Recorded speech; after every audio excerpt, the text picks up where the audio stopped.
Hey guys, tonight we're traveling back to a time when your alarm clock wasn't a buzzing phone or chirping birds, but the toll of a church bell or the nudge of a rooster. You're not waking up in a cozy bed with memory foam and clean sheets. No, you're lying on a scratchy sack of straw that smells like mold and goat hair.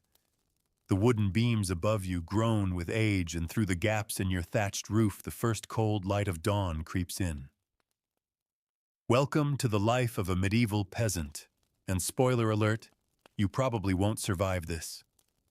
So before you get comfortable, take a moment to like the video and subscribe, but only if you genuinely enjoy what I do here. And if you're feeling chatty, post your location and what time it is where you are. Now dim the lights, maybe turn on a fan for that soft background hum, and let's ease into tonight's journey together. The first sound you hear isn't birdsong or the wind rustling the trees. It's the groan of your joints. You're only 28, but you've got the back of a modern-day retiree. You stretch careful not to wake the snoring bodies beside you, your wife, your 3 youngest children, and maybe your cousin who's staying the week because his own roof caved in. There's no time to linger. The sun is climbing. That means the bailiff will be making his rounds soon, and if you're still inside, he'll assume you're lazy. Lazy peasants don't get leniency, they get fines. You slip out of your hovel, ducking beneath the crooked doorway. Your home is made of wattle and daub, basically sticks, straw, and mud. It's leaning slightly to the left and smells like a mix of wet earth and chicken droppings. Because yes, the chickens live with you. Sometimes a pig, too. Heat is heat, and in winter, animals are as good as any fire. You relieve yourself in the corner of the yard, where the latrine is just a pit surrounded by tall weeds. You avoid looking at it. You learned that lesson the day you nearly stepped into it barefoot. One of the many reasons you try to keep your boots on even at night. Breakfast, you wish. If you're lucky, your wife will have saved some cold pottage from yesterday. A sort of thick stew made from grains, maybe beans, maybe some cabbage if it didn't spoil. It tastes like glue and smells worse, but it fills the stomach. Most days you just grab a hunk of rye bread so dense you could use it as a weapon. You chew while walking, heading to the fields. Your life revolves around them. These strips of land allotted to you by the local lord are your everything. Your grocery store, your job, your future. You don't own them, of course. You're just borrowing them in exchange for labor, and lots of it. Before you start working, you have to check the soil. Is it too wet, too dry?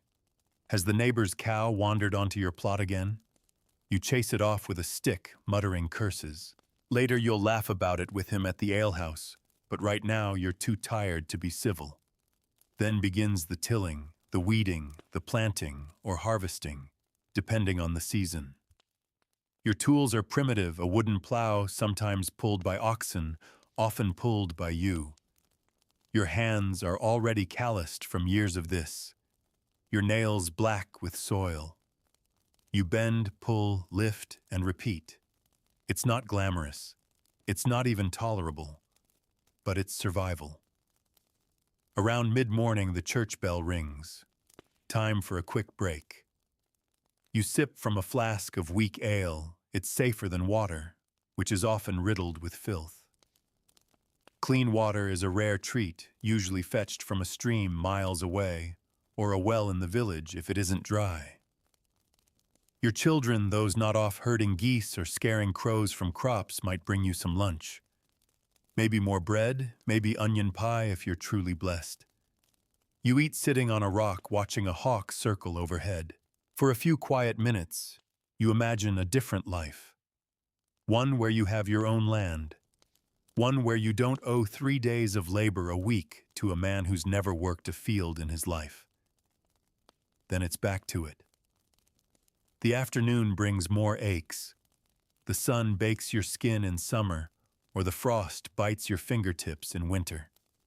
You've worked through fevers, through broken toes, through the death of loved ones. There's no such thing as sick days when the crops won't wait. You talk to the others as you work. Not loudly, just enough to stay sane. Gossip travels faster than carts. You hear that Joan's goat gave birth to 2 kids, that Thomas broke his leg falling from a hay cart, and that the reeve is demanding double grain this year because the Lord's cellar is running low. By the time the sun begins to sink, you're exhausted. But you can't go home just yet. You head to the mill to grind what little grain you've gathered. The miller takes a cut, of course. Everyone takes a cut. By the time it reaches your table, there's barely enough left to call it yours. At home, your wife is boiling water. The kids are covered in dust, laughing or crying, it's hard to tell which. You smile anyway. Life is hard, but they make it bearable. You tell them a story as you eat your evening meal, usually something about saints or spirits depending on who's listening. Stories are free and they help you forget your blisters. Then comes the night. The fire burns low because wood is precious. You lie down on that same straw mattress, limbs aching, and pray more out of habit than hope. You pray that tomorrow isn't the day the cough in your chest gets worse or the bailiff comes with bad news or the harvest fails. Sleep takes you fast. Because no matter how heavy your thoughts, your body is heavier. And tomorrow will come before you're ready, always. And so begins another chapter in your life as a medieval peasant, where the hours are long, the rewards few, and dignity is something you have to carve out of the dirt with your bare hands. But that's just dawn to dusk. You haven't even seen what happens when the real troubles come knocking. Because while you might think that once the sun sets, the day is over, oh no. For a medieval peasant, the night holds its own set of demands, worries, and responsibilities. You don't get to clock out. You just switch from field work to firewood, from plowing to patching, from feeding livestock to calming children who've been bitten by fleas or woken by nightmares. After a meager dinner, you step outside again. The air is cool now, maybe even biting.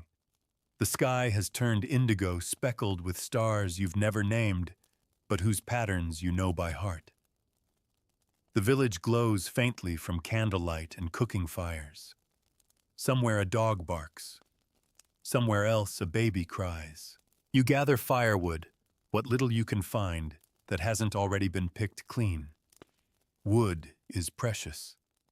It's currency. It's warmth and life and cooked food. In the leaner months, you'll burn dried animal dung instead. The stench will cling to your tunic, your hair, your skin. You'll carry it to bed and into your dreams. Once the fire is tended, you mend what needs mending. A torn sleeve, a leaky roof patch, a cracked shoe sole. You work by candlelight or rushlight, just a reed soaked in animal fat, flickering and foul-smelling. Your eyes strain. Your fingers tremble. But still you work. Your wife is spinning wool by the hearth. Her hands move with quiet rhythm, never pausing, never wasting time. She talks while she works about who might be pregnant, who's been stealing hens, what the priest said last Sunday, about sin and hellfire. You nod along, too tired to offer much, but her voice is a comfort. The children sleep early, curled together like puppies. You envy them, but you don't sleep yet. Not before the animals are checked. Not before the tools are stored. Not before the prayers are whispered and the bread dough is left to rise. And not before the door is barred, because danger doesn't sleep either. There are wolves in the woods. There are thieves, drunkards, outlaws, sometimes worse. You've heard stories, real ones, about strangers who slip into cottages in the night, take what they want, and vanish before the rooster crows. That's why the men take turns watching, one eye open, one ear cocked. You're the first shift tonight. You sit near the door, a dull blade across your lap. Not because it would help, but because it makes you feel like maybe it would. You doze a little. You dream of food, of feasts and soft bread and cheese that doesn't smell like feet. You dream of land you don't owe to anyone, of a warm bath, of rest. Just rest. Then a sound jerks you upright, a twig snapping, a hoof, but it's just the neighbor's dog chasing a rat. You exhale, shake your head, and switch places with your cousin, who takes the next watch. He grunts as he sits down, scratching his beard. You sleep in shifts because safety isn't guaranteed. Not in a world where law is whatever the local lord says it is, and justice is rarely in your favor. The morning comes too soon. You wake stiff.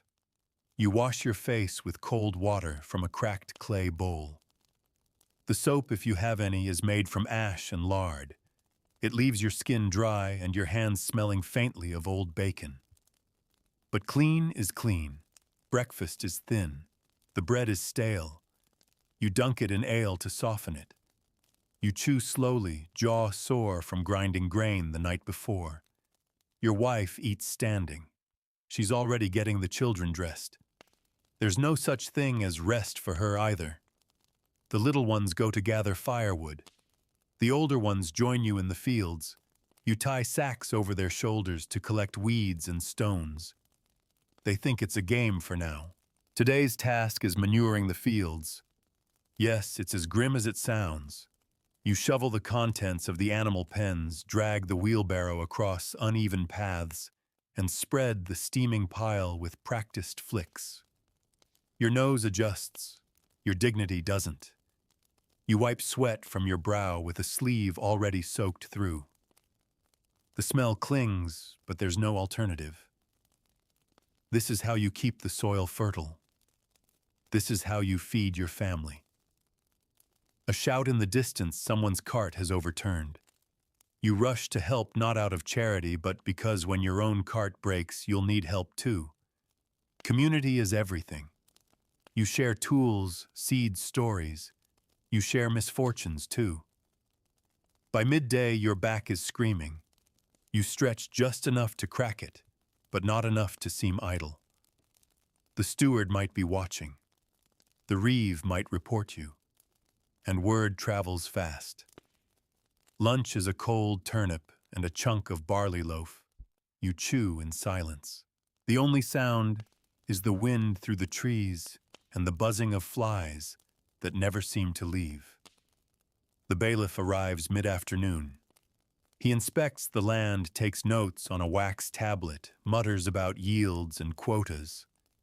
You bow low. You speak only when spoken to. You say, "Sir," even though your hands have done more for this land than his have ever done. He leaves behind orders. You're to give a portion of your grain to the manor next week, and your eldest son must help with thatching the barn. You nod. You thank him. You feel something hard lodge in your chest, resentment maybe, but you swallow it. You always do. The sun starts to dip again. You guide the oxen home.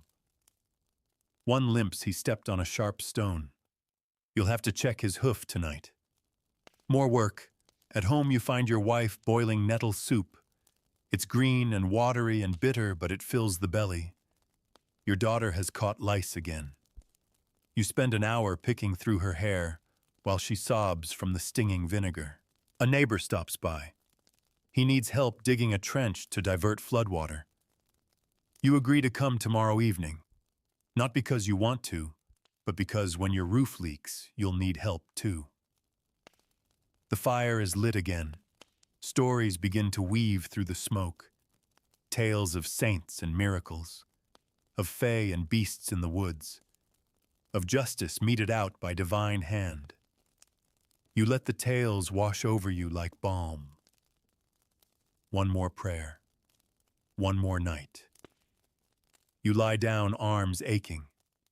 Your wife curls beside you, her hands cracked from spinning and scrubbing. You hold her anyway. And as the wind moans outside and the stars wheel overhead, you try not to think about next week. about the taxes, about the rumor of wolves near the southern woods, about the cough in your chest. You close your eyes and return to the only escape you have: sleep. But even there, the labor doesn't end. Because tomorrow you'll wake up and you'll do it all again, and again, and again. Because your life is a wheel that never stops turning. Each day blurs into the next, a rotation of toil and repetition. The rhythms of the seasons dictate everything from what you wear to what you eat to when you can breathe. Today the air is damp, the kind that sticks to your clothes and clings to your skin. You already know it's going to be a muddy one. You begin with the animals. Your cow needs milking, and she's not in a good mood. She kicks at your pail as you crouch beside her, muttering to yourself as the precious milk spills into the straw. You only get a small amount, just enough for a thin soup, or maybe some soft cheese if you can hide it from the rats. Nothing goes to waste because waste is a luxury you can't afford.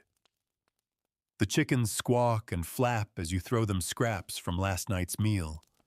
One of them is missing, likely taken by a fox or perhaps stolen. You won't know for sure unless someone starts bragging at the alehouse or the feathers show up on a neighbor's doorstep.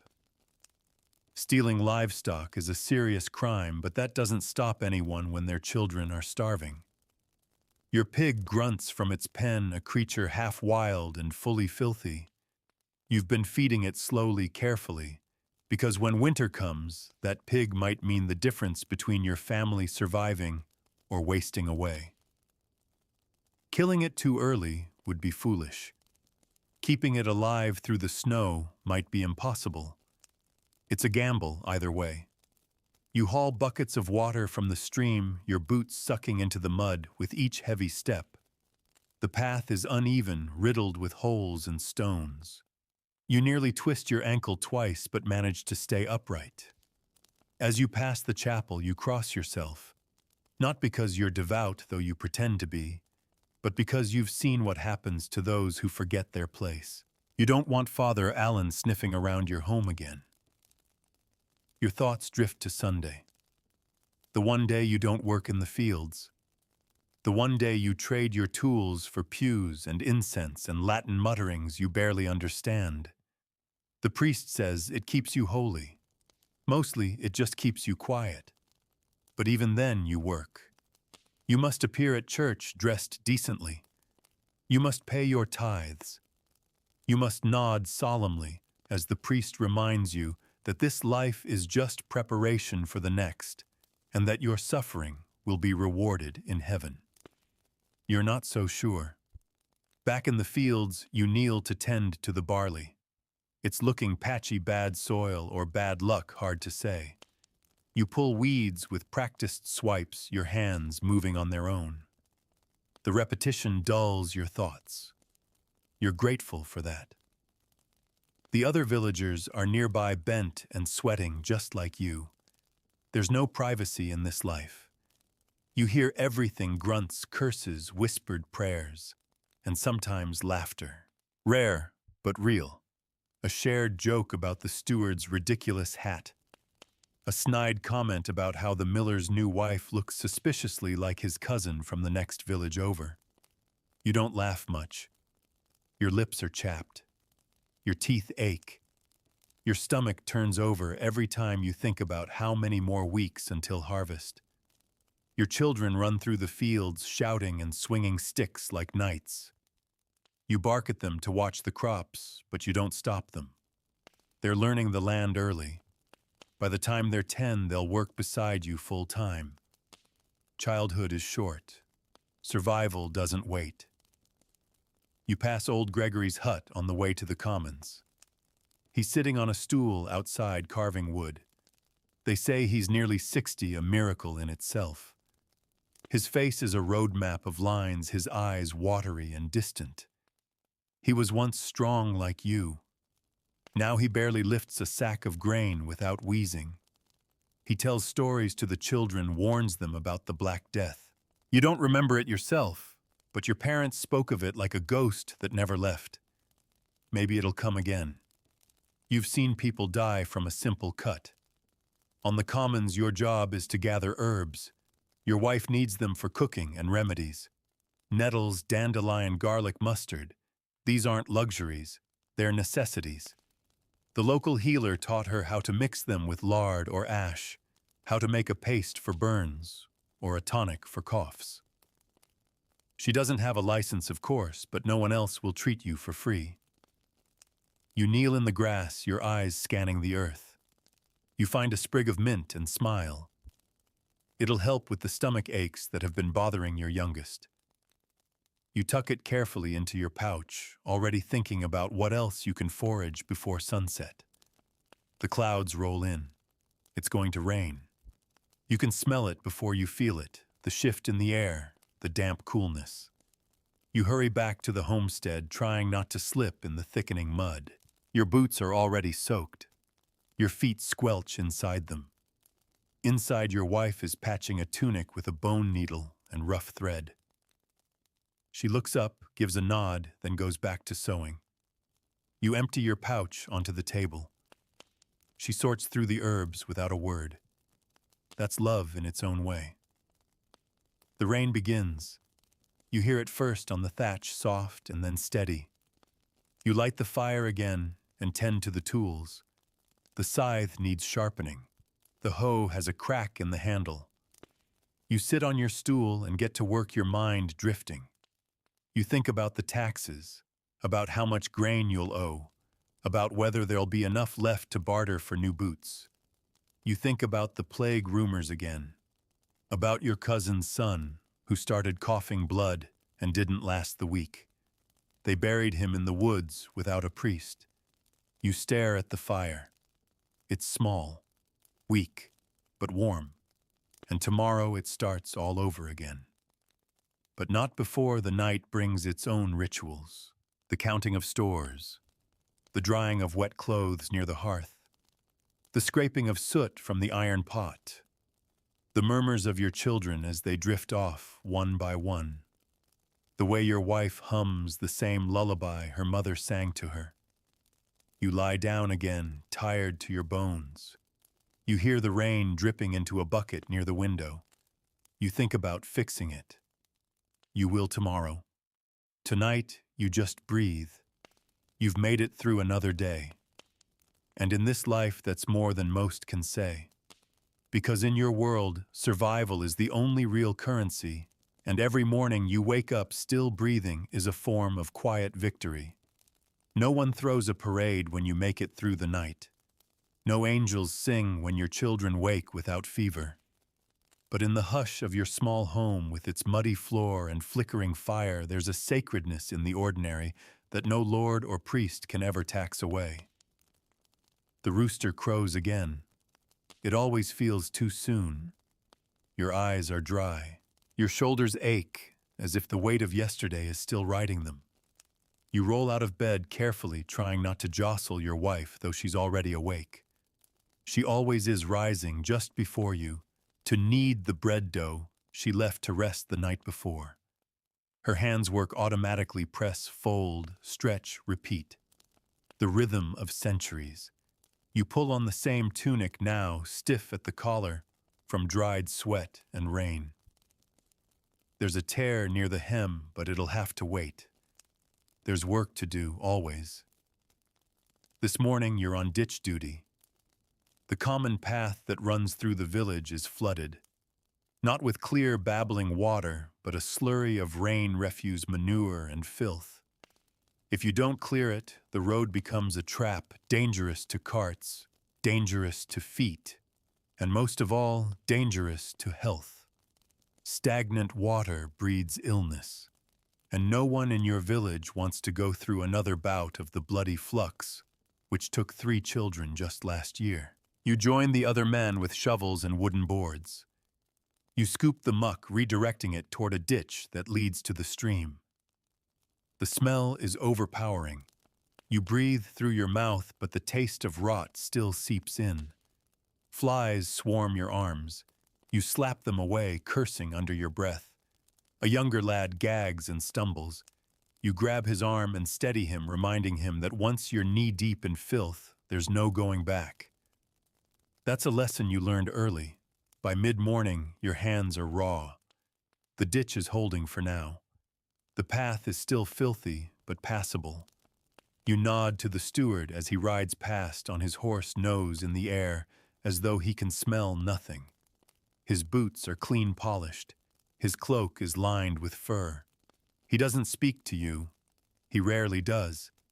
You go home to change into drier clothes. Not dry, just less wet. Your wife meets you with a bowl of hot pottage. The smell is better than the taste, but you devour it anyway. Turnips, barley, a few nettles. No meat today. Maybe not for weeks unless you catch something in one of your snares. After lunch, you head out to check the fence around your vegetable patch. It's sagging again, and something's been nibbling at the cabbages. You spot droppings and follow the trail rabbit. If you're lucky, you'll catch it by dusk. Meat is rare, but not impossible. You set a snare with practiced hands, bait it with a scrap of carrot, and whisper a quiet hope. Next comes firewood gathering. The forest beyond the village is technically the Lord's wood, but everyone knows to take what they need quietly, carefully. You walk the edge, eyes sharp. You know which branches are safe to break, which fallen limbs are dry enough to burn. You keep an ear open for others, too. There have been bandits lately, or rumors at least. Either way, you keep your knife close. On the way back, you pause by the stream. The water flows faster today from the rains. You kneel, splash your face, and let your hands rest in the cold current. Your fingers are swollen from digging. Your wrists are starting to stiffen. You don't say it out loud, but you know it, your body is starting to wear down. And you're not even 30. At home, your wife is dyeing wool. She's managed to get some onion skins which give a golden hue. She's humming again that same melody. The one she sings when the world feels stable, if only for an hour. You sit beside her, sharpening your blade, watching her fingers work the color through the yarn. The children are practicing letters on bits of slate.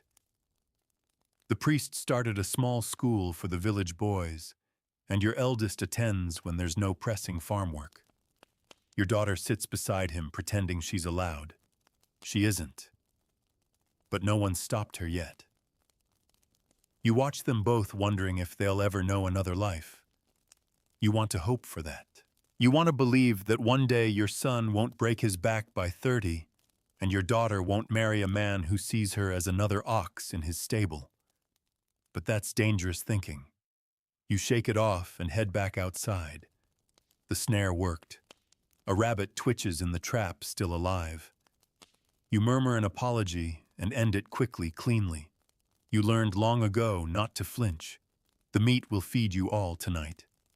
The skin dried and tanned might patch your shoes.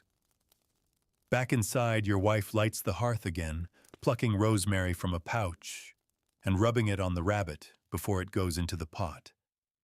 The scent is heavenly, almost like something from a feast day. Your children gather close. They haven't had meat in days.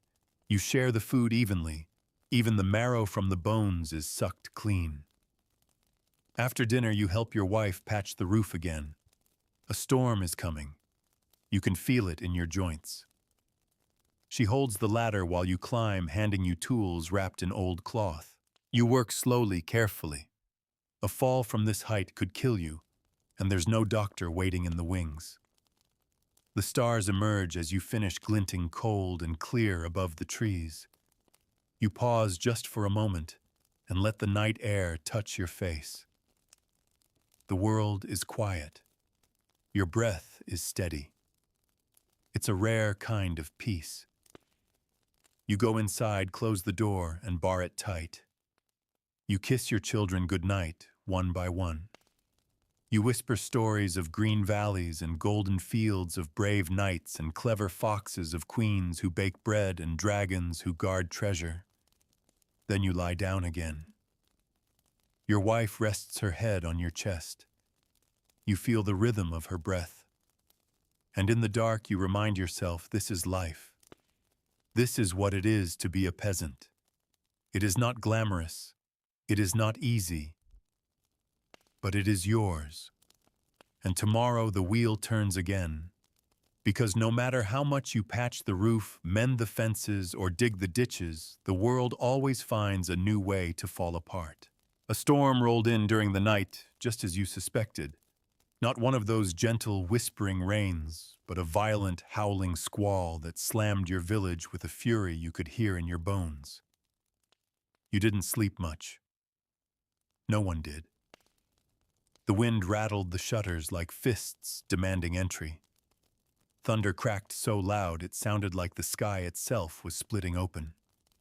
Your youngest woke crying, and you held her tightly, whispering soothing words, while your wife lit the rushlight and checked the ceiling for leaks.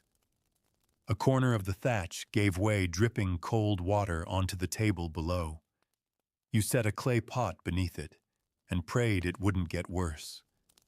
By morning, everything smells of damp wood and scorched air. You step outside into a village transformed. The footpaths are thick with mud and debris litters the commons. A branch has crushed part of the fence near the pig pen, and someone's thatch, maybe old Agnes's, has been completely ripped away. Neighbors are already out, eyes bleary, voices quiet. Everyone's calculating. How bad is it? What can be salvaged? Who's in the worst shape? You glance at your roof. Still standing, though, the leak grew worse overnight. Your wife has already started collecting what she'll need to fix it. More straw, more bundles, more help. The pig is still there, thank God. Spooked but unharmed. You reinforce the fence with whatever wood you can spare. It's not elegant.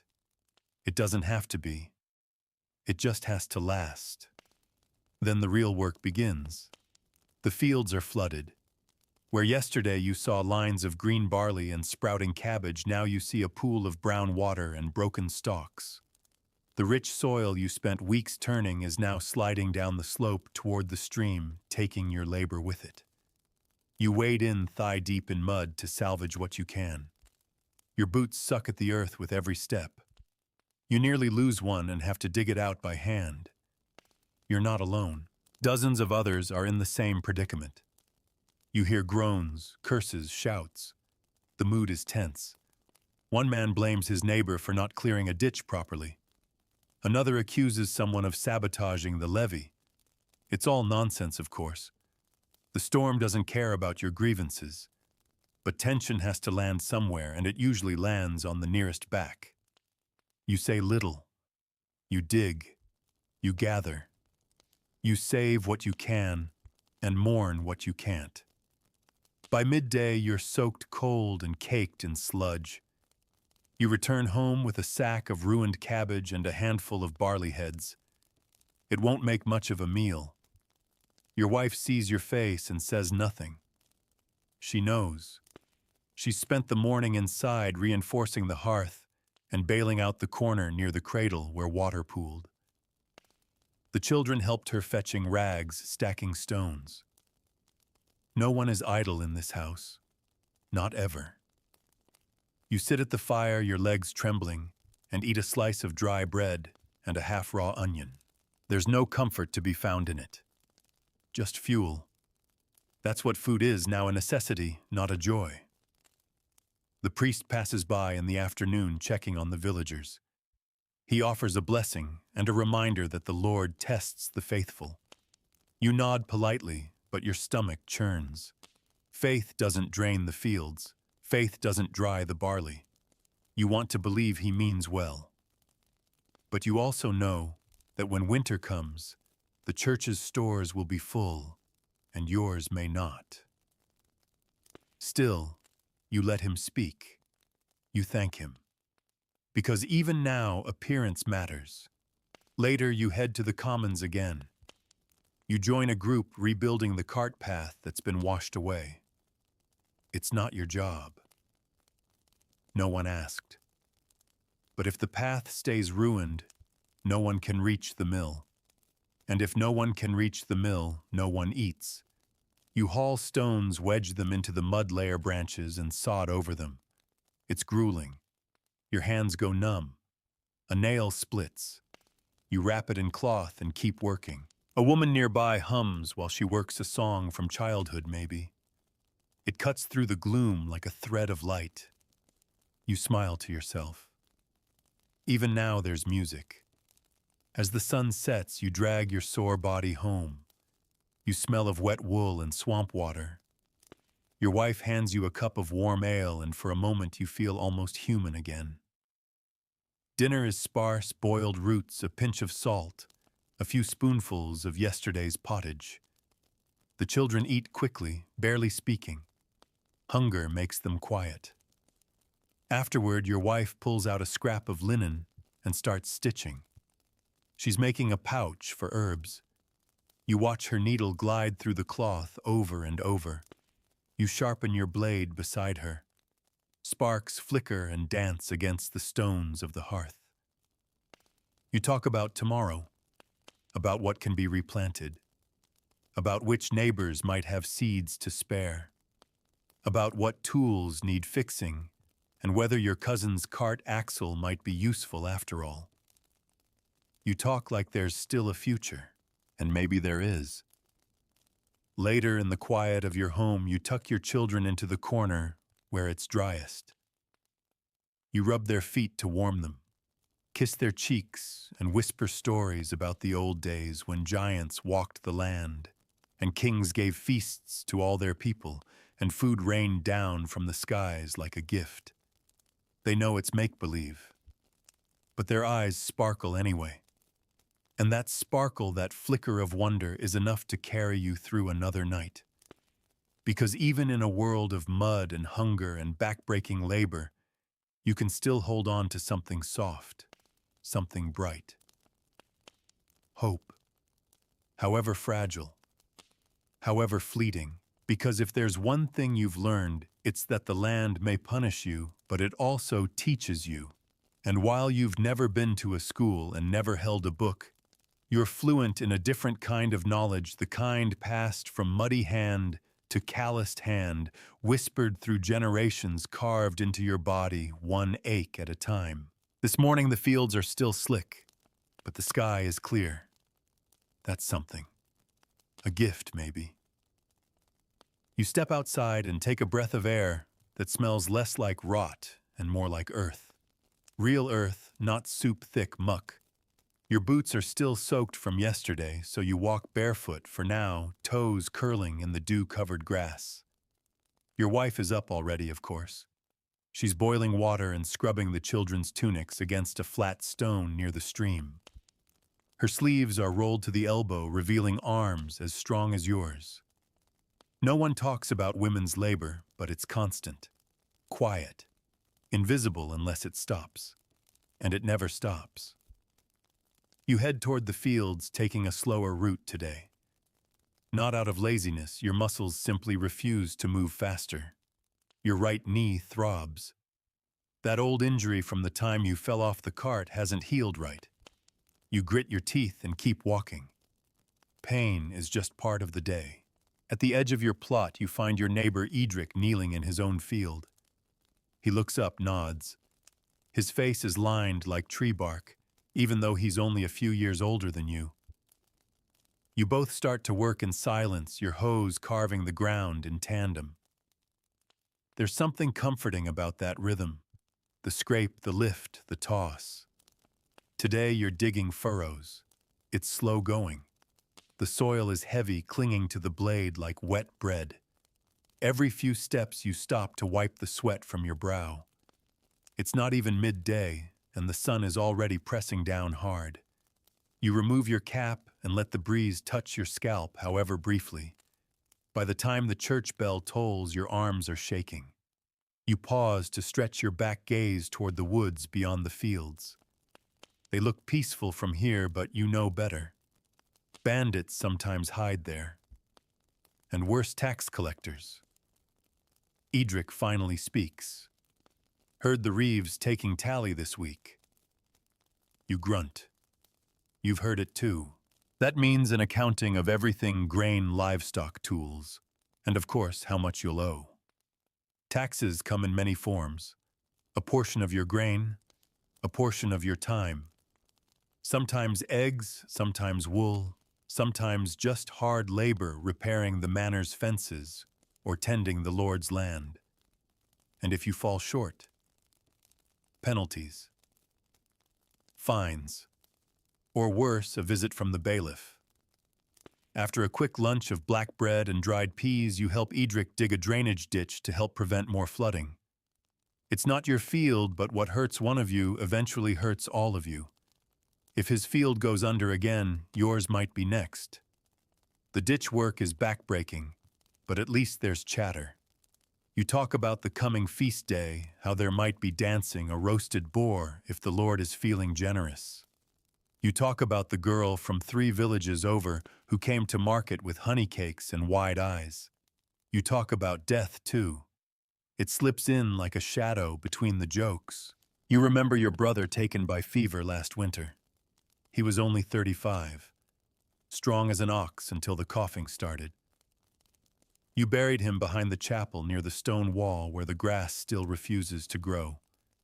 You don't visit often. Not because you don't care, but because you see him in every mirror. Every time you wipe mud from your face, there he is. By late afternoon, you're back in your own field checking your bean patch. They're coming along. Not fast, not well, but alive. You kneel to pluck a few weeds and press your ear to the soil. It's not something you talk about, but sometimes you swear you can hear it breathing deep, slow, ancient. On your way back home, you stop at the smith's shed. He's fixing a scythe and lets you watch. The heat from the forge is intense. Sparks fly as he strikes red-hot metal, shaping it with purpose. You wonder what it's like to create something with fire instead of losing everything to it. The smith nods once and hands you a scrap of iron. Might patch that cracked hinge, he says. You thank him, tuck it into your pouch, and move on. Evening creeps in. The shadows grow longer. You light a fire and set the pot to boil. Tonight's dinner will be greens, and maybe a sliver of salted pork if there's still some left. Your children sit by the hearth, one carving a wooden toy, the other braiding rushes into mats. Your wife returns from the stream, arms full of washed linen. She's quiet. You ask what's wrong, and she hesitates before answering. I saw the steward's list. They're raising the grain levy. Of course they are. You don't speak. What's the point? Instead, you fix the hinge. You sharpen your knife. You stir the pot. And you think. After supper, the neighbors gather briefly outside. News spreads someone's goat had twins. Another woman is sick with fever. A wandering friar is preaching at the crossroads, claiming the end is near. You've heard that before. There's laughter, too. Someone brought out a lute, and a few notes drift into the sky like smoke. A child dances in the dirt, spinning and clapping, until she falls down, giggling. For a moment it feels like life might be more than just survival. Then the stars come out, and everyone returns home. You lie down beside your wife, both of you staring at the ceiling. A drip echoes in the corner. You make a note to fix it.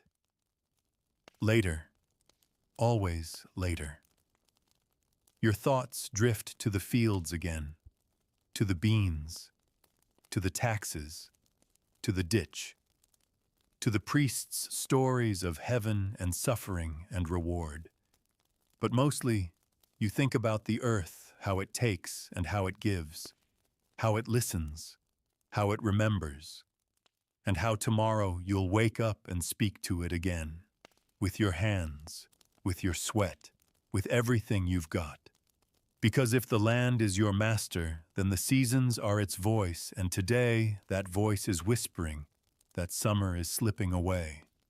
The sun still shines, but not with the same heat.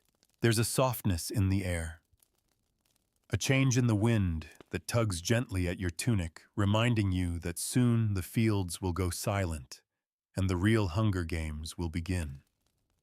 You wake before the rooster crows, stirred by the stillness. That eerie hush that only comes when something is shifting. You sit up, stretch your sore limbs, and listen. The children are still asleep. Your wife is already out collecting herbs, maybe, or tending the early milking cow. She never needs waking. Her rhythms are older than yours. You pull on your tunic and step into the cool morning. The sky is a blanket of gray, and dew clings to everything grass tools your bare toes. It's a harvest day, and you're behind. The barley must come in ready or not. A few more days and the heads will spoil. You sling your sickle over your shoulder and head toward your strip of land. It's not a large plot, but it's yours. Well, yours in the sense that the Lord hasn't taken it back yet. Yours as long as you keep giving him what he demands. Others are already there, bent low blades flashing in wide, smooth arcs. You join them, no words needed. The rhythm of the harvest is ancient. Bend, slice, gather, bundle. Bend, slice, gather, bundle.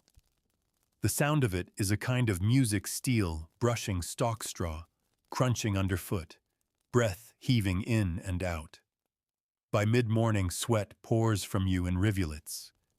You pause only to drink from your flask of weak ale and eat a chunk of bread gone tough in your satchel. Then back to it. The bundles grow into small stacks. Then the stacks into rows. You feel pride rise in you despite yourself. This is your labor made visible. Your work turned into food, into future, into life. You won't own it all, not even close. But you'll get enough, maybe, to make it through the winter. A cry goes up from further down the field. Someone's sliced their hand. You and Edric rush over, wrapping the wound in a strip of linen torn from a shirt. The cut's deep but clean. He'll live. You pat his back and return to the field. Accidents are part of the harvest, just like bruises and blisters and backs that feel a century old by sunset. Later, the carts come. The steward counts every bundle before they're loaded. He walks with a ledger marking down totals with a small frown. You notice how he always finds a way to make the numbers round up in the Lord's favor. You say nothing. What would be the point? Your children arrive near the end of the day carrying rope and baskets. They gather the loose stalks, sweeping the ground for what little remains. Nothing is wasted. Even the chaff is useful for stuffing mattresses, feeding animals, mixing into pottage to stretch it further. You finish just as the sun begins to fall behind the tree line. Your arms feel like lead. Your back screams. Your hands are blistered and raw, and there's a streak of dried blood across your sleeve. You don't know when it got there. You don't care. At home, the meal is plain but hot, a barley mash with a bit of lard stirred in. You eat slowly, methodically, feeling each bite anchor you back to the earth. Afterward, your wife brings out a small cloth bundle. Inside are dried apples from last season, wrinkled and dark, but still sweet. You chew them carefully, each bite a tiny miracle. The children laugh with sticky fingers, and for a moment, your tired body forgets what it's been through. Night falls and you sit by the fire, your blade in your lap. You sharpen it slowly, listening to the grindstone sing against steel. It's meditative, almost holy. Your wife is mending socks. She hums under her breath, the same tune she's been humming all week. You think you used to know the words, but they're lost now. Only the melody remains. The door creaks and old Gregory enters without knocking. He's carrying a jug of cider and a smile missing more teeth than it has. He lowers himself with a groan and passes the jug around. You take a swig and let the warmth bloom in your chest. He tells stories, as he always does, of the year the harvest came early, of the time lightning struck the manor roof of a stag so big its antlers scraped the sky. The children listen wide-eyed. You watch them content. Later, as Gregory shuffles home, your wife wraps herself in a blanket and leans against you. "Good day," she says softly. You nod. Not good, really. Just not bad. But in your world, that's more than enough. You lay your tools near the door, stacked and ready. Tomorrow you'll help thresh the grain, more labor, more dust, more hours bent over with a flail in your hands. The rhythm will change, but the exhaustion won't. Still, you're grateful. Because the field is harvested. Because your children are fed. Because you made it through another day without fever or injury or debt collectors. And because tonight you'll sleep like a man who's carved something out of the land and lived to tell about it. Tomorrow the flails will fly, the husks will break, and you'll keep moving because that's what peasants do. They move, they bend, they endure. Because when your entire existence revolves around feeding mouths and staying out of trouble, the line between routine and survival is as thin as the edge of your scythe. And today, as you step into the threshing barn with your sleeves rolled up and your back already sore, you know exactly what kind of day it's going to be, long, loud, and punishing. The threshing barn is dark and dusty, built of warped timbers and straw-choked rafters. It smells like old grain and sweat. A pair of flails hangs on the wall, each one a long wooden rod connected to a shorter one by a leather thong. You grab yours and test the weight. It's heavier than you remember. Or maybe your arms just haven't recovered from harvest. You join the others all lined up along the threshing floor. The sheaves of barley are piled high, bundled with coarse twine and already attracting rats. You'll have to move fast. A few words are exchanged, quick nods, tired smiles, but there's little talking. Everyone knows the rhythm, and when the first man swings his flail and the crack of wood against straw echoes through the barn, the rest of you follow suit like dancers in some brutal ancient choreography. You raise the flail, swing it over your head, and bring it down with a satisfying thump. The stalks beneath shudder and break. You lift it again. Thump. Dust rises. Again. Thump. The husks begin to fall away, revealing the kernels you worked all summer to grow. It's mindless work. Repetitive. Monotonous. But that's what makes it tolerable. You can fall into the rhythm and let your thoughts wander. You think about winter. About how many sacks you'll need to survive. About whether the miller will give you a fair cut or skim off the top again. About whether your wife's cough means anything serious or just the cold damp of early autumn creeping into your bones. The sun creeps higher outside, its light filtered through the slats in the wall. You strip off your overshirt, sweat soaking through your tunic. Your arms ache, your shoulders burn, but you don't stop. You can't. Around midday, someone brings in a bucket of ale and a wheel of hard cheese. The break is short. You sit in the shade and stretch your legs, rubbing your hands and blowing out your breath in a long, slow hiss. The talk turns to taxes again. It always does. The steward's list came out this morning. The grain tithe is up. The Lord's cellar was understocked, so now yours must pay the price. Everyone mutters, but no one protests. What would be the point? You finish your cheese and rise. The flail calls. More hours pass. The air thickens with husks and dust. Your nose runs. Your eyes sting. You sneeze into your sleeve and swing again. When the threshing is done, the winnowing begins. You take the straw and husks outside where the wind can help. You toss it into the air with a wide, flat basket, letting the breeze carry the light chaff away, while the heavier grain falls back into the tray. It's delicate work and slow, and the wind isn't always your friend. A gust carries half your basket load into the mud.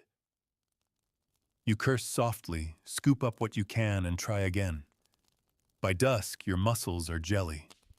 The piles of grain are bagged and tagged ready for the mill. You know you'll only keep a fraction of it, but it still feels like victory. You walk home with your back bowed and your steps sluggish. The cool evening air feels like mercy on your blistered skin. Inside, your wife has hot broth waiting. It's thin but warm, and she's added a handful of wild garlic for flavor. The children are already asleep, curled like kittens on their bed of straw. You eat in silence. There's nothing to say, just the scrape of spoon against bowl and the low crackle of the hearth. Afterward, you wash your arms in cold water. The skin is red and angry, but you don't flinch. You've stopped noticing pain the way you used to. It just becomes part of you. You sit for a while, staring into the fire, your mind blank. Your wife sits beside you, stitching a patch into your tunic. She hums softly, as she always does when she's focused. You close your eyes and let the sound of her voice fill the silence. Later, as you lie down, you hear the wind pick up again. It whistles through the gaps in the roof, and you pull the blanket tighter over your shoulders. Your body aches. Your hands throb. But you are alive. And for one more day, that is enough. Tomorrow you'll walk to the mill. You'll carry the bags on your back, wait in line behind other men just as tired and just as poor. You'll watch the miller measure your grain with a practiced eye and a sticky hand. You'll smile politely and say nothing when he takes more than his share. And then you'll walk home again, lighter in body, heavier in spirit. But tonight you sleep, because you've earned it, because you need it, because the work never ends and the morning always comes. And you'll be there when it does flail in hand boots in mud, ready for whatever the land demands next. Because while the flailing may be over for now, your back doesn't know that. Neither do your feet. And certainly not your spirit, which drags behind you like a half-empty sack as you trudge toward the mill house the next morning, balancing 2 bags of grain across your shoulders with a wooden yoke that bites into your collarbone. The road to the mill is uneven, a winding trail of mud, loose stones, and sharp ruts carved by countless cartwheels and the occasional downpour. Every step is a reminder of how far you are from comfort. But you've learned not to think in terms of comfort, only endurance. As you walk, you pass others with similar burdens, some older, some younger, all equally bent by the weight of survival. You nod to each in turn. There's a silent fellowship among you, forged in blisters and bruises and shared misery. The mill house comes into view at the top of the hill, its great wooden wheel creaking as the stream turns it slowly. It's an impressive structure by village standards, 2 stories tall, with walls of solid timber and a roof that doesn't leak. A constant hum of grinding fills the air, a deep groan of turning stones, pulverizing grain into flour. You enter with your bag and join the line. The miller stands behind a worn table ledger in hand, measuring every bag with careful precision, or so he claims. You've watched his eyes dart left and right, his thumb pushed down ever so slightly on the scale. But what can you do? He owns the only mill for miles. He's got the Lord's favor. You need him. He knows it. When your turn comes, you lift your bag onto the table with a grunt and wait. He unties the sack, peers inside, runs a hand through it.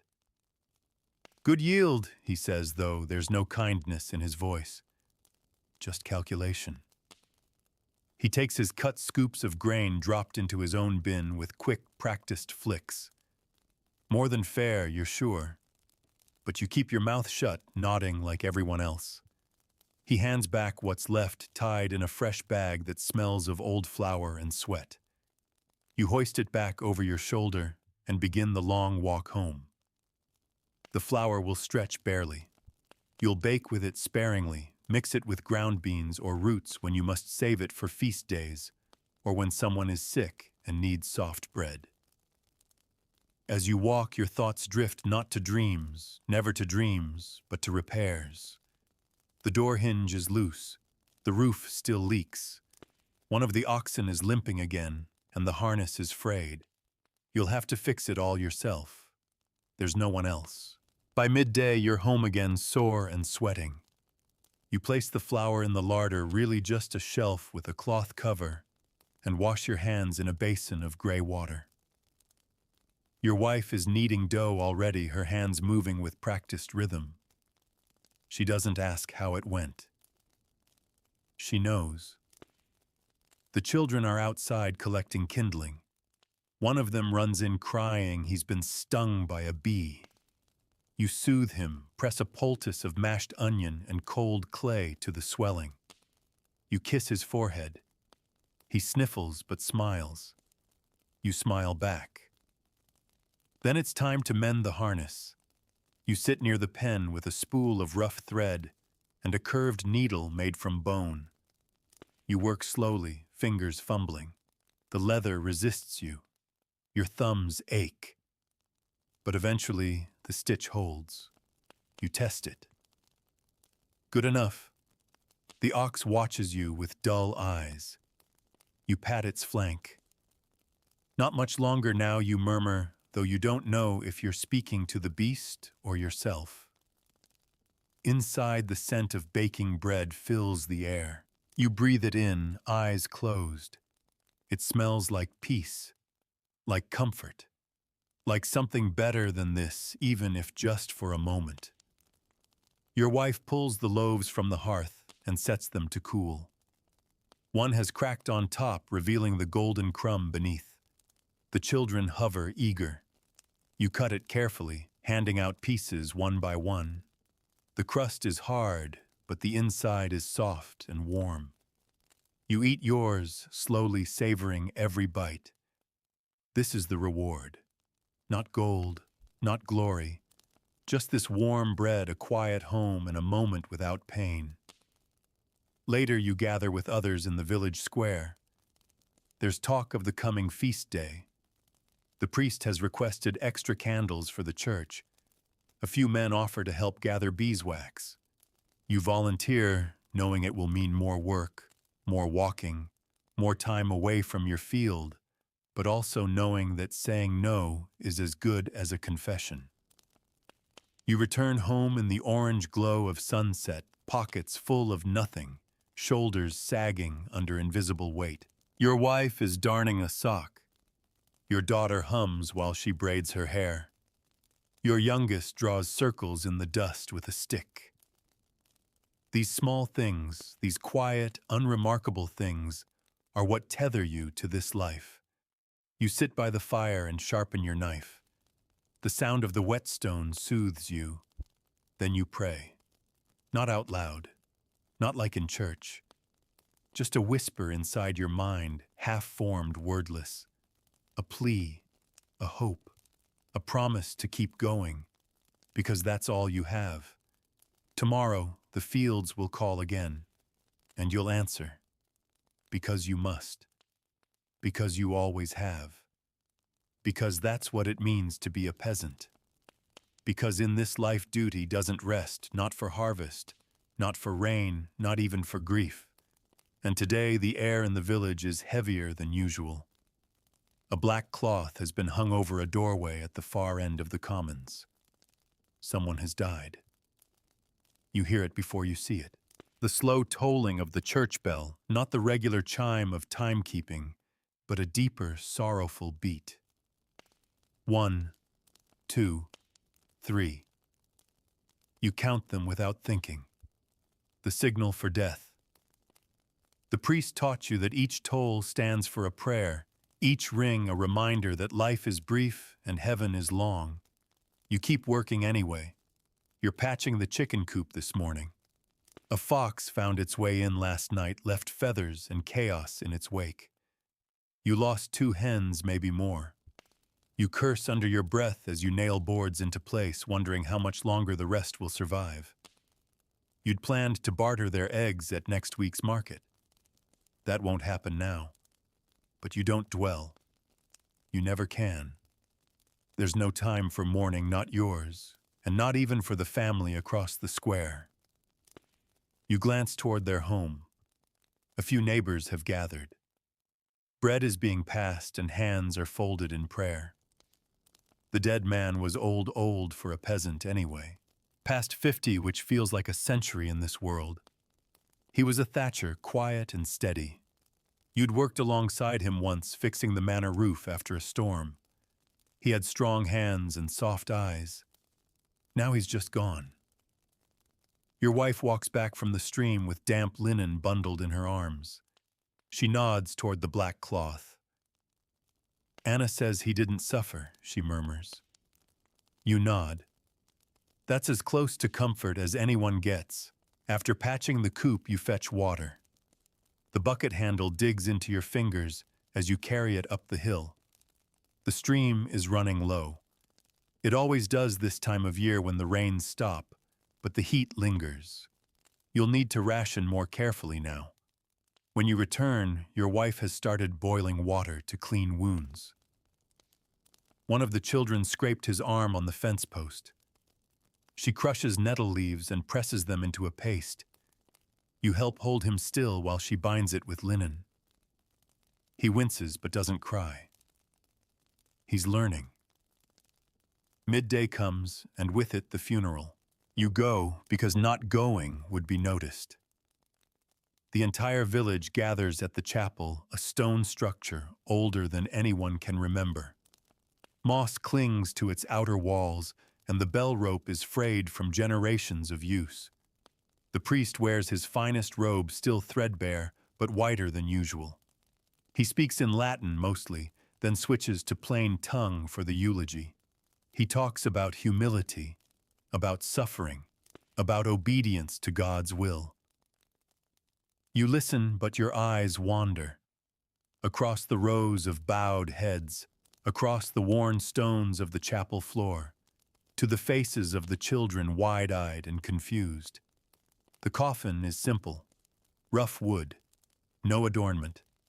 It's carried by 6 men lowered into the ground just behind the chapel, where the earth is already pocked with graves.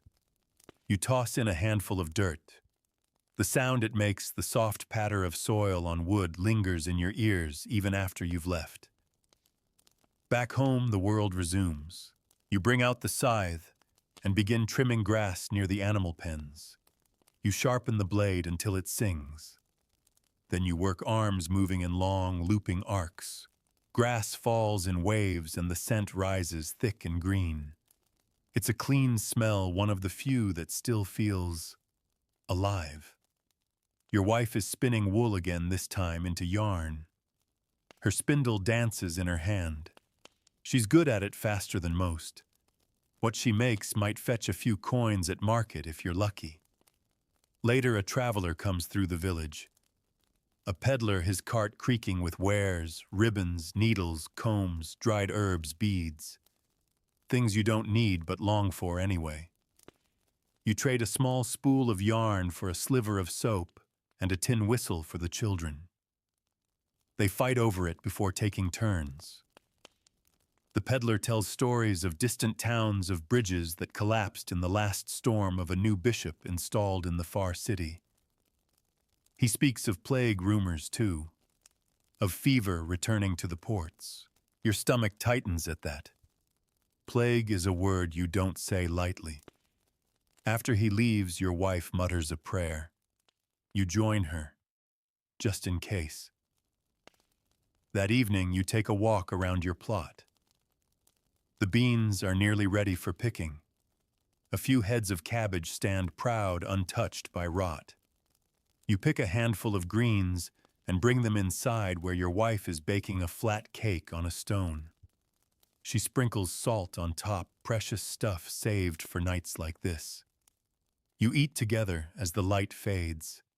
The cake is hot and dry and perfect. It fills your belly and your spirit. The children laugh as they chase one another around the hearth. You lean back, your eyes closing, as your wife hums the same tune again. You never ask the name. It feels better not knowing. When the fire dies down, you carry the youngest to bed. His hair smells of flower and grass. You kiss his head, careful not to wake him. Then you lie beside your wife, your arm draped across her waist, your thoughts drifting again to the man buried today. He worked. He endured. He faded. You wonder if your name will be remembered. If someday, long from now, someone will say it aloud and pause. Probably not. But you'll rise tomorrow, and you'll work again, and for now that is enough. Because even in the quiet lulls between seasons, the life of a peasant refuses to slow down. Autumn is here, and the fields have begun their long sleep, but the village itself is very much awake. This is when you prepare, when you store, when you calculate whether the things you've gathered will last through the long dark of winter. Because if they don't, you already know how that story ends. You wake before light. The chill has crept into the bones of your cottage. Even under the straw-stuffed mattress and coarse blanket, the cold presses in like fingers probing your ribs. You rise carefully, trying not to wake the others, and feed the hearth the last of yesterday's wood. It flares reluctantly. The smoke curls upward, whispering against the soot-blackened chimney stones. Today is preserving day. You've been drying herbs all week, bundling them in twine and hanging them upside down from the rafters. Your wife has been pickling onions and cabbage in clay jars. The vinegar smell clings to your nose, sharp and strange. You'll salt the last of the meat later if the salt holds out. You don't have much. The children are tasked with shelling beans and gathering any last apples that haven't already rotted on the ground. Your eldest tries to organize them into neat piles by size. The youngest simply bites into one, laughs when the juice runs down his chin, and tosses the core over his shoulder. You don't scold him. There are worse ways to waste a thing. You spend the morning at the smokehouse hanging what little pork you've managed to cut. The fire is low but steady, its scent clinging to your clothes and skin. Smoke is a strange kind of wealth. It protects what you've earned, keeps hunger away a little longer. Back home, your wife is boiling bones for stock. The pot bubbles as she scrapes fat from the top and tosses in dried leeks, a scrap of barley, a handful of wild thyme. She barely glances up as you walk in, only says, "We'll need more wood before the freeze." So you go axe in hand. The forest is quiet now, the birds gone or hiding. The ground is damp from last week's rain, the air thick with the smell of rotting leaves. You find deadfall first branches curled like claws, bark flaking away in your hands. Then you move to small trees, those you marked earlier in the year, ones too crooked or shaded to grow well. You swing the axe again and again, feeling the jolt with every strike. The wood groans. The trunk splinters. It falls with a heavy thud that echoes through your spine. You rest for a moment on the stump, wiping sweat from your brow, breath puffing white in the cold air. Then you carry the wood home. It takes 2 trips. By the time the sun is slipping low behind the hills, your arms are trembling and your fingers barely bend. Your wife meets you at the door, takes one look at your face, and pours you a mug of warm ale without a word. You drink it slowly, sitting by the fire, staring into the flickering orange light. She joins you, holding a spool of yarn she's been winding all day. "The baby needs new socks," she says. "He outgrew the old ones." You nod. You'll barter for wool if you have to. You take out your small ledger, not written with ink, but etched into your memory. You go through the list aloud. Beans shelled and dried, cabbage pickled, apples enough, barley just enough, salted pork half what you hoped for. You don't speak the last one. You both know what it means. The children curl up by the fire, their bellies full for tonight. You wrap them in whatever cloth you can spare. Press kisses to their foreheads and pray not to be rich, not even to be lucky, but simply to be allowed to keep going. You remember the winter when the snow came early and stayed too long, when people boiled their shoes and ate tree bark, when a child wandered into the woods looking for berries and never came back. You remember it because you can never forget it. So you make another trip outside to stack the wood neatly high and tight against the wall. You wrap the jars of pickles in straw and line them under the bench. You sprinkle oats in the corner for the mice, hoping they'll leave the good stores alone. Then you sit with your wife hand in hers, heads leaning together. You don't talk much. The fire does the talking. Tomorrow the village will gather to prepare the barn for the feast day. You'll bring a loaf, maybe a few dried pears. You'll pretend for one afternoon that hunger isn't waiting just outside the door. But tonight, in the quiet of your home surrounded by the fruits of your labor, you allow yourself to believe that maybe this winter won't be the one that breaks you. And even if it tries, you'll meet it head on. Because you are a peasant. And you were made for enduring. Because endurance more than anything defines your world. Through flood, frost, hunger, and loss, you keep going not out of choice but necessity. And now with the harvest behind you and the first frost licking at the edges of dawn, the feast of all saints draws near. One of the few days in the year when work slows, if only slightly, and you're allowed, even expected, to remember not just God and his saints, but the dead and the weight of their absence. The morning is pale and sharp, a knife of cold air slipping under the door. You rise before the others and light the fire, coaxing flame from barely warm embers with slow breaths and dry twigs. Your breath hangs in the room like fog. Your toes are numb. You pull your cloak tighter and move to the doorway. Outside, the ground crunches beneath your feet, the frost shimmering like glass across the thatch roofs and empty garden plots. Smoke drifts from a few chimneys curling toward the sky as the sun begins to rise. It's quiet. The kind of quiet that feels borrowed, temporary. You spend the early hours helping your wife prepare for the feast. Not a feast in the grand sense, not like the Lord's hall where roasted game and honeyed wine will overflow, but a peasant's feast. A warm loaf if the flour held out, some dried fruit, broth with barley, a candle lit for each name whispered into the smoke. The children are excited. They don't understand the grief that lingers beneath the preparations. To them, the feast means sweet cakes and music and gathering. You let them believe it. They deserve to.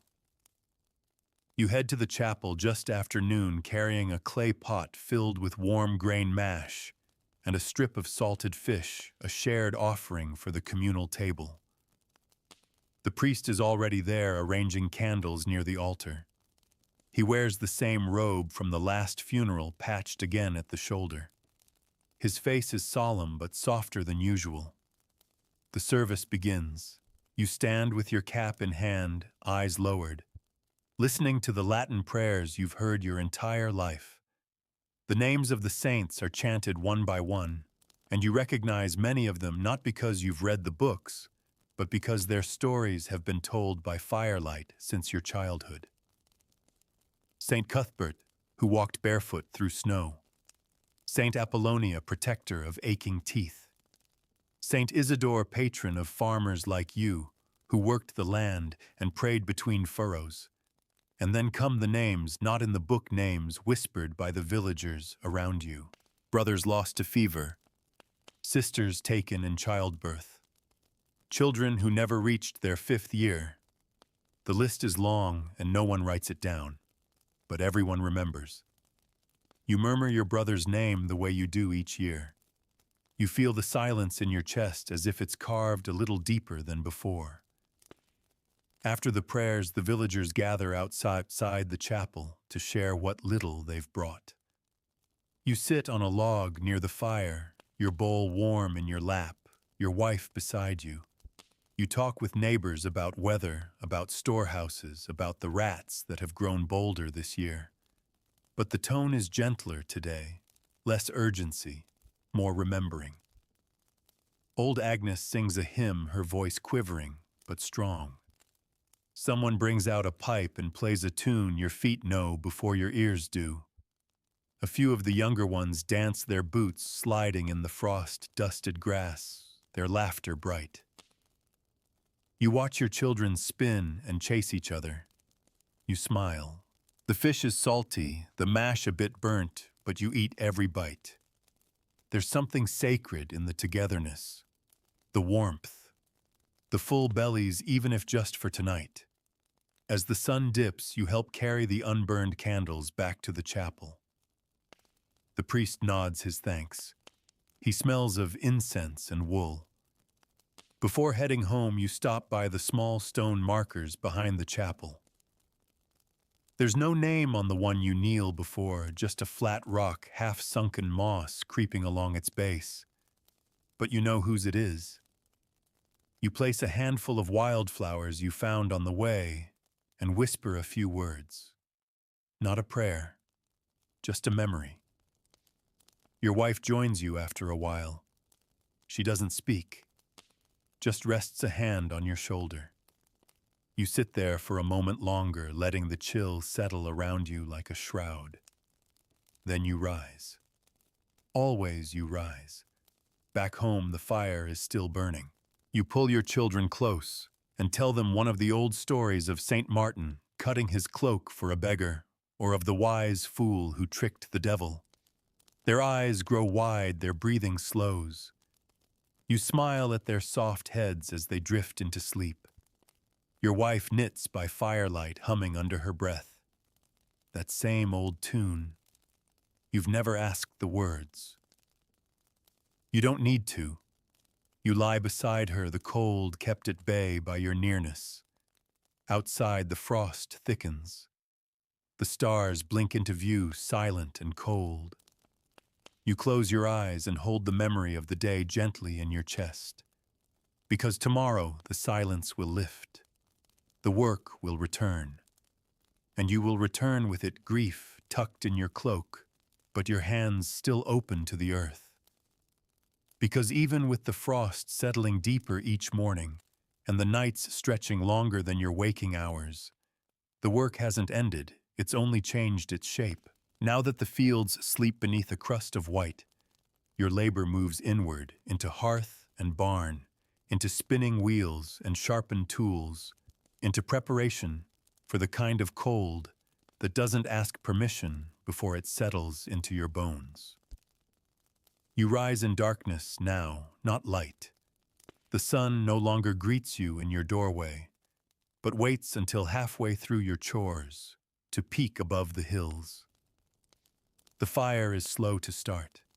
Your fingers are stiff, your breath clouds the air even inside the cottage. The children huddle close together in their bed of straw and old wool still wrapped in dreams. You envy them briefly. The first task is feeding the animals. The pig grunts miserably. The chickens peck lazily, too cold to squawk as they normally would. You scatter feed with numb fingers and break the ice in the water trough using a flat stone. Your knuckles split in the cold. You ignore the sting. The cow has stopped giving much milk. She's holding on to her stores just as you are. You stroke her flank and whisper thanks, even though she's too tired to lift her head. Back inside, your wife is mending a boot. The leather has cracked along the sole, worn thin by months of walking in mud. She works in silence, mouth drawn tight. She hasn't had time to do her own stitching lately. Her fingers are red, rough, always in motion. You start your task for the day, twisting lengths of hemp into rope. It's not glamorous, but it's barterable. You'll trade it for salt or dried fish when the merchant wagon rolls through next. You work by firelight, knees aching from where the cold seeps up through the stone floor. The children are awake now. The older ones are tasked with spinning flax, the younger ones with brushing the mats clean of mice droppings. One of them asks if there will be snow. You glance out the window and shrug. Soon. By midday, the sun has risen fully, but it brings no warmth. You and Edric take a walk toward the woodpile to inventory what remains. Not enough. Never enough. You'll need to fell more trees, even if it means risking limbs in the ice-slicked forest. You agree to go tomorrow after prayers. You stop by the village green, now mostly abandoned except for a few chickens pecking at the frost. The well has frozen on the surface. You take turns chipping away until the bucket can lower again. A stranger arrives while you work. He's thin, gray-bearded, wrapped in a cloak, too thin for this season. He says little, only asks for bread. You give him what's left in your pocket, half a crust hardened from the morning. He nods, mutters something you don't catch, and disappears down the road. You've seen his kind before. Wanderers. They come more often in winter. Driven by hunger or loss or both. You used to fear them. Now you just wonder which of you might end up like that if fortune turns the wrong way. Back home, your wife has made a stew from yesterday's bones and a handful of barley. It's thin but warm. She gives the thickest portion to the children. You get what's left. You eat it slowly, chewing each bite like it matters. Later, you spend time in the barn, sharpening tools. The grindstone is cold to the touch, but you press your knife against it anyway, sparks jumping in the dimness. You sharpen the hatchet too, tomorrow's trees won't fall with dull iron. As night falls, your wife works her spindle by the fire, and you help patch the roof's lowest corner where the frost has begun to creep through. You stuff dried moss into the cracks, seal it with clay. It won't hold forever, but it might hold through the worst of the cold. The children are quieter now. They sense it, the deepening of the season, the shortening of the days, the way your voices lower without meaning to. You tell them a story to ease their sleep, a tale of spring kings and snow spirits, of a boy who tamed the wind and brought summer back in a bottle. They fall asleep, clutching the blanket tighter, smiling through their dreams. You sit in the silence that follows, watching the fire die down. Your wife rests her hand on your shoulder. You lean into it. You talk about nothing and everything. About needing more beeswax. About the way your daughter sings when she thinks no one's listening. About the time you saw your father chop wood with a fever and never stop, not once. Then you close your eyes and let the fire's warmth carry you toward sleep. Tomorrow, the forest waits, and the frost will be worse, and your boots may leak again. But for tonight, you've held the cold at bay. You've fed your children. You've prepared your tools. You've endured. And in this life, that's everything. Because now, with winter tightening its grip, even breathing feels like labor. Every exhale curls in the cold air, and every inhale stings the back of your throat. You don't wake up refreshed anymore, just slightly less exhausted than when you collapsed beside the fire the night before. But the trees won't fell themselves. The firewood won't multiply. And neither will the bread, unless you find a way to stretch the flour just a little further. You rise before dawn and lace your cracked boots with twine. The leather is brittle, your soles patched with scrap wool and hope. Outside, the frost has formed a silver crust over everything. Your thatch roof, the fence posts, even the shovel leaning beside the door. The air bites your cheeks and makes your fingers go numb within minutes, but there's no point lingering. You strap the hatchet to your belt and walk toward the woods. Edric meets you at the edge of the forest, wrapped in layers, eyes red from the smoke of his own hearth. He doesn't say much, just nods once and falls into step beside you. You both carry sleds made of bent wood and rope waiting to be stacked with whatever timber you can wrest from the land. The forest in winter is a world of stillness. Every twig crack sounds like thunder. Birds are silent. Even the stream has frozen at its edges, the water beneath moving sluggishly, like it resents being disturbed. You find the trees you marked weeks ago, small, lean, already dead or dying. You don't take the healthy ones, not because you're noble, but because you know you'll need them next year, and maybe the year after that. You swing the hatchet in slow, deliberate strokes. Chips of wood scatter across the snow. The cold seeps into your joints. Edric works beside you, grunting with each swing. Neither of you speak. By midday, the sleds are loaded. Not full, not enough, but heavier than they were. You tie the rope across your shoulders and begin the slow pull back toward the village. The sled drags unevenly, snagging on roots and frozen tufts of grass. You lean into it, groaning with effort. Your breath clouds the air. Your back screams. You do not stop. Back in the village, you stack the wood neatly near your cottage wall. Your wife meets you with a mug of warm broth, just water and garlic, really. But it feels like luxury. You drink slowly, letting the heat spread through your chest. She's been busy, too. The loom is strung in the corner, threads stretched taut and waiting. She's weaving something, shawls perhaps, or trade cloth. The dye she uses was made from onion skins and elderberries last summer, boiled into the kind of color that feels like sunshine, even in the dead of winter. Inside, the children play with small rag dolls, their fingers stiff from cold but still nimble. One of them asks when the snow will melt. You smile and say, soon. You don't believe it, but lies are softer than truth, and that matters in these months. You repair a hinge next, using the scrap of iron gifted by the smith. You file it down, heat it over the fire, bend it just enough to make it useful again. Your hands are clumsy with cold, but your eyes are sharp. Every fix you make is one more thing you won't lose to decay. Evening comes early.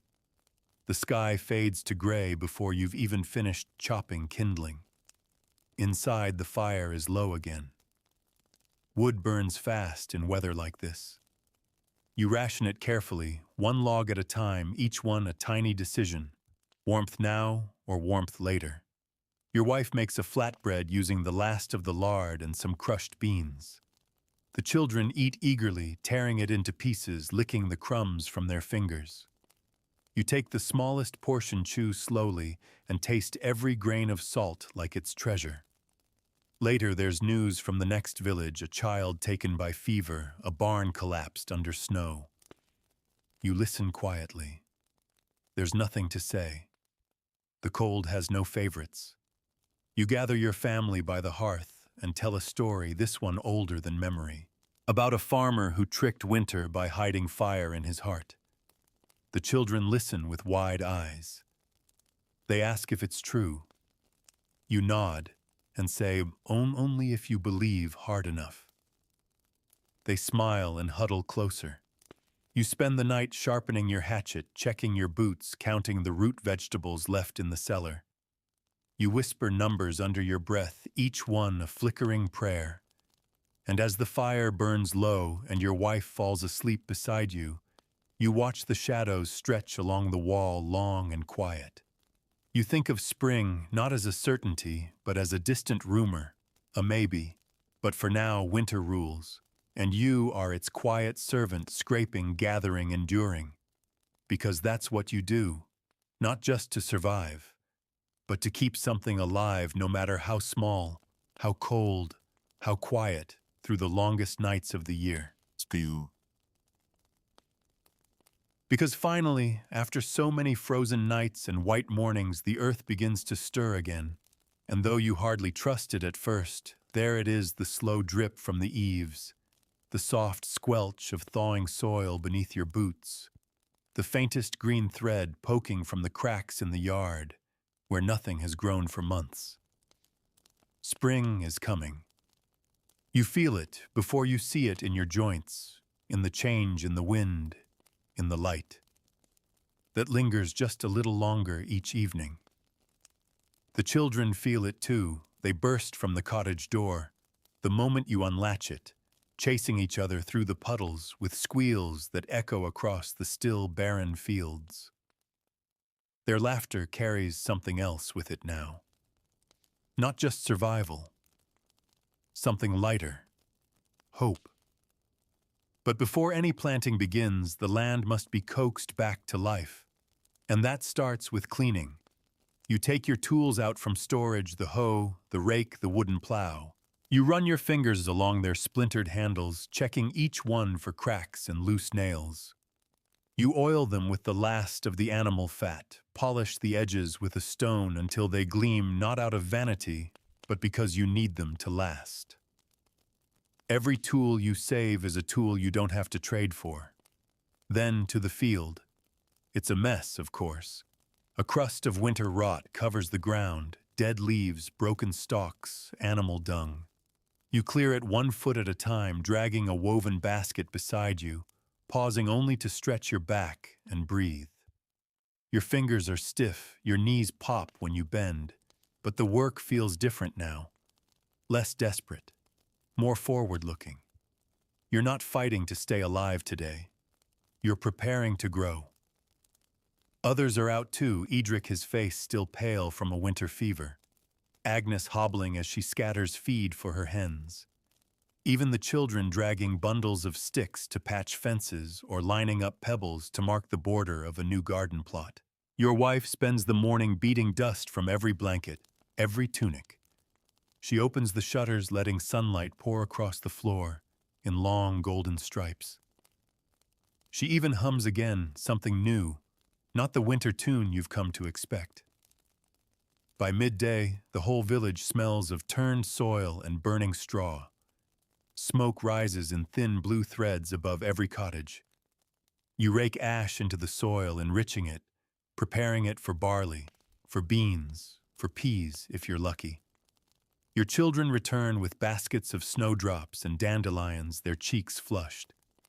You string the flowers above the door while your wife kneads dough. The scent of baking bread fills the room stronger now, richer. She's added ground nuts and a few slices of dried apple saved just for this. You sit together by the hearth as the bread rises. For once, there's no urgent task, no broken fence, no wound to bind, just the smell of warmth, the sound of children playing, the comfort of company. And when the bread is ready, you share it without hesitation, thick slices for everyone, even the traveler who knocks on the door just after dusk. He looks like you did months ago, worn, weary, hungry. You hand him a piece. He says nothing, just eats eyes-wide crumbs on his beard. You don't ask where he came from. You don't need to. That night, as the fire burns low and the cottage quiets, your wife rests her head on your shoulder, and you stare up at the beams above. A mouse scurries along the edge. The wind has softened. Somewhere outside, a frog croaks. You whisper a prayer, not for food, not for warmth, not even for health. Just thanks. Simple thanks. Because somehow, once again, you've made it through. And as your eyes close and sleep gently pulls you under, you don't dream of lords or gold or distant cities. You dream of your field, of seedlings pushing through thawed soil, of children laughing in the light, of a life made from dirt and sweat and love, quiet, hard, and whole. So now the fire's faded. The tools are stacked by the door. The hearth is warm. The earth is resting. And so are you. You've walked through every day and night of a medieval peasant's life, felt the weight of wet boots, the sting of cold wind, the ache in your back that never really fades. You've dug trenches, mended fences, salted meat, shelled beans, patched boots, buried neighbors, and kissed your sleeping children good night again and again and again.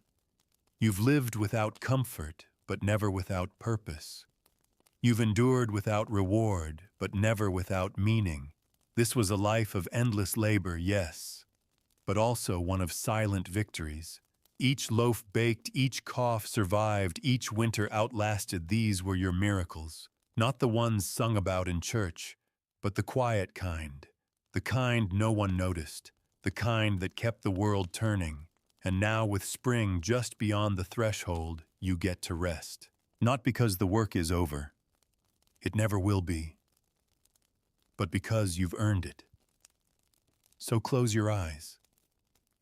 Let the rhythms of the land, the soft sound of your wife's spindle, the distant whistle of wind through thatched eaves lull you into sleep.